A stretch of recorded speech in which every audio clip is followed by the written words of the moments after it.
Okay, Allie, thanks. Fort Worth's MedStar says heat-related ambulance calls have doubled from this time last year. That data was between May 1st and July 3rd. Just yesterday alone, there were 9 heat-related calls. 6 of those were transported to area hospitals, with 3 in serious condition. Now, we know lots of you might be out there on the patio, hey, just like we saw Rick a few minutes ago, or maybe you have other outdoor plans for the holiday. MedStar is telling people to be careful with all the heat. It can be dangerous. Just yesterday, MedStar responded to 9 heat-related calls. 6 people had to be taken to the hospital. The agency also says that its heat-related responses have doubled compared to this time last year. We've had many cases yesterday where people were outside enjoying the weather, if you want to call it enjoying the weather. But we also have a lot of people who are older and are trying to conserve money on air conditioning, and they actually stay in a warm environment for an extended period of time. And often that results in a heat-related emergency, especially in people with pre-existing medical conditions. So pay attention to your body for the signs of heat stroke, because those include nausea, confusion, dizziness, and a fast or strong pulse. And if you experience any of those symptoms, call 911. Veterans groups.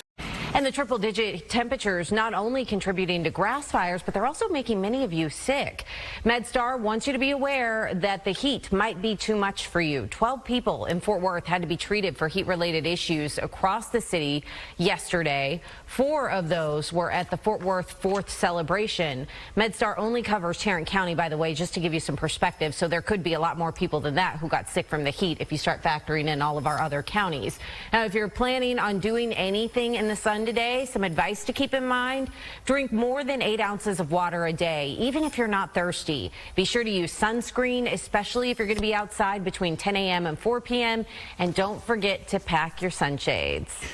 The month of July is picking up where June left off, and that is in triple digits. This is typically the hottest month of the year, and with the heat comes calls for help. So with that, let's bring in Matt Zawadzki, spokesperson for the ambulance service MedStar. Matt, you got nothing else better to do than to join us on a holiday morning? Hey, we serve our community just like you guys do, right? Very good. Thanks for being here. We know that your paramedics responded to 9 heat-related calls yesterday. 6 of these people went to hospitals, 3 in serious conditions. Is there one symptom in particular that prompts the call for an ambulance? Yeah, generally it's when people start getting fatigued and have a change in their level of consciousness. Many of these patients begin to get dehydrated, don't recognize it right away, and that progresses to something very serious where they begin to have the altered level of consciousness. They might be nauseous, vomiting. That typically is what prompts the 911 call. And I'm curious about the circumstances in a lot of these cases. Is it people spending too much time outdoors, or maybe their house is just too warm, not cool enough? Yes, it runs the gamut. We've had many cases yesterday where people were outside enjoying the weather, if you want to call it enjoying the weather. But we also have a lot of people who are older and are trying to conserve money on air conditioning, and they actually stay in a warm environment for an extended period of time, and often that results in a heat-related emergency, especially in people with pre-existing medical conditions. Yeah, we know that since it is so very warm out there, families are going to head to the lake to help beat the heat. So what is the one thing you ask of boaters to keep everybody safe? Do not drink and boat. So many cases where we have people that crash their boats or they lose people on the boat into the lakes are because there's alcohol involved, and your judgment becomes a little bit impaired. You don't have the same level of safety that you might normally. So please, if you're going to be out on a boat, make sure the area is safe, first of all, but please don't mix alcohol and boating. It's a bad combination.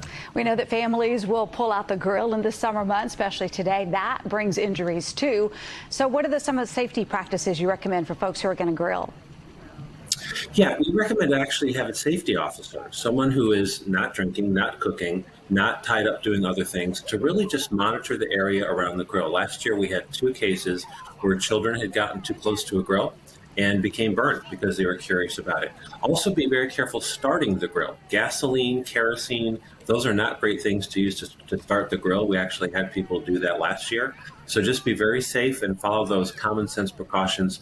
But again, really designate that sort of safety officer just to keep an eye on things while other people are cooking and getting things ready. So we've talked about the heat, we've talked about boating, we've talked about grilling. Now let's talk about fireworks. And I was struck by the post on Twitter from the police chief in Lake Worth telling people today will likely be someone's last day on the planet with all 10 fingers. Let's make sure that doesn't happen. Dangers of fireworks, no joke. Follow the law and be careful. So what are your teams bracing for today, knowing that this is going to happen? Yeah, Chief Monishagan does a great job with his Twitters and with his tweets. We actually had a case last year where somebody in our service area lost a couple of their fingers because they held a firework in their hand and it exploded. First, as you just recommended, leave it to the professionals. That's always the safest environment. If you are going to do fireworks, just make sure, again, that you designate a safety officer to follow that common sense. Do not hold the fireworks in your hand. Do not point bottle rockets or other things at other people. We had a very serious case a couple of years ago where multiple people were injured because people were actually doing bottle rocket wars across an apartment complex. Not a good idea. Just really use good common sense. But more importantly, just go to a great fireworks show in the community. There are many in the communities around North Texas. Yeah, or just stay at home and watch the Macy's 4th of July Spectacular right here. Right. All right, and air conditioning. As we come to a close, last thoughts from you, Matt, about this, keeping this holiday safe.